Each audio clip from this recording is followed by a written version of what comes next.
Did you know that there are nutrients that you can't get from any plants? These nutrients are critical for good health, and we need to get them in through diet. Yes, there are precursors to these nutrients that we can get from plants, but the rate at which our bodies convert them varies greatly. Take omega-3s, for example, of which there are 3 forms: DHA, EPA, and ALA. DHA is absolutely necessary for proper brain development and function. Not consuming enough DHA during pregnancy has been shown to negatively affect the baby's brain development. Low DHA has also been associated with mental health disorders, especially in children. And these actually aren't for deficiencies, but just inadequate intake. DHA is mainly found in fish and seafood, and it's also found in smaller amounts in eggs, some cheeses, and meat. The second form of omega-3, EPA, is important for heart health, and it reduces the risk of blood clots. Again, it is mainly found in seafood.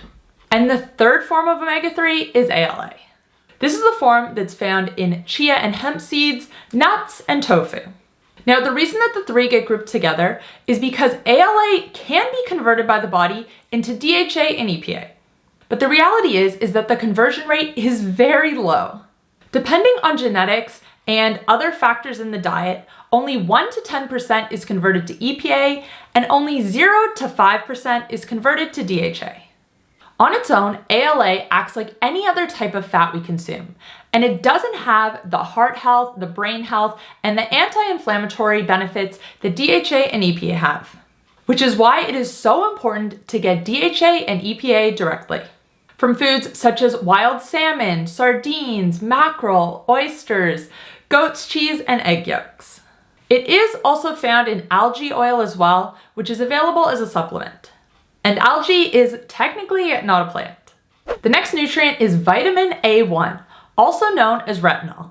It is important for our eye health, our bone health, for organ function, and for our immune system.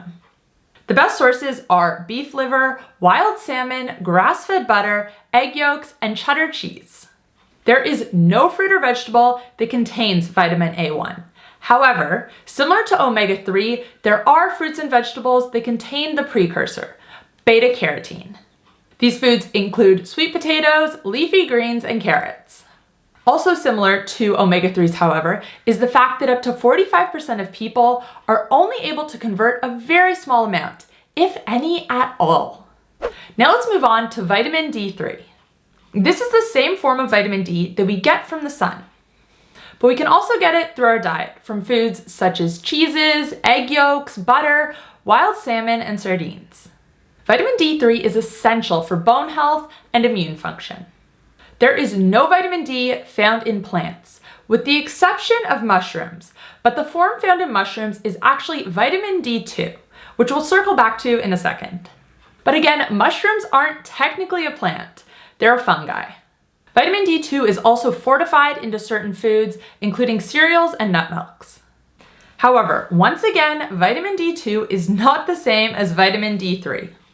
While both are absorbed by the body at similar rates, they do not raise our blood levels to the same degree, and they do not stay in the body for the same amount of time.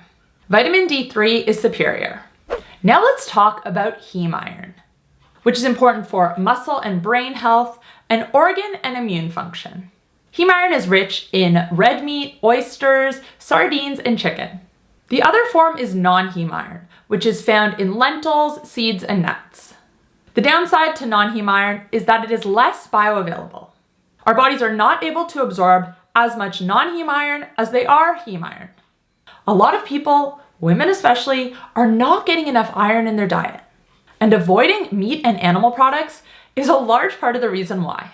I used to be one of those women. I ate a mainly plant-based diet for years, and I was always lethargic.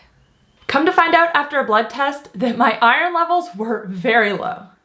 And let me tell you, when I started incorporating more iron-rich foods into my diet, mainly red meat, it wasn't just my energy levels that improved. I gained muscle, my periods improved in the sense that they became less heavy, and I experienced fewer menstrual cramps. And ever since then, I have made sure that grass-fed beef is a staple in my diet. And Butcher Crowd makes that easy. All of their beef and lamb is 100% grass-fed, chicken and pork is pasture-raised, and seafood is wild-caught. They have several curated boxes to choose from, and they also give you the option to customize your own. They deliver Australia-wide, always for free, and you can pause, skip, or cancel your subscription at any time. Head to healthcoachkait.com and use code KATE15 at checkout to save 15% off your first box. Thank you to Butcher Crowd for sponsoring this video. And finally, we have vitamin B12, which I'm pretty sure most people know is a nutrient that you can't get from plants. Vitamin B12 is important for brain, heart, and digestive health. And while our bodies can store vitamin B12 for long periods of time, the risks associated with deficiency can be severe, especially if you're taking metformin or proton pump inhibitors. These medications deplete vitamin B12 from your system and increase your risk of deficiency. So it's really important that you're getting enough from your diet. The best sources of vitamin B12 include all meat, seafood, fish, eggs, and dairy. Now before we wrap up, I want to give a bonus shout out to creatine. While creatine is not an essential nutrient because our bodies can create it internally, studies have shown that vegetarians who supplement it see benefits. And while creatine is well known to be beneficial for building muscle mass and strength, it does have other benefits as well, including improved brain health and reduced stress. Did you know that these 5 nutrients are not found in plants? Let me know in the comments down below if any of them surprised you. And don't forget to check out Butcher Crowd if you're in Australia. The link is in the description box down below. And thank you guys for watching. I will see you next time.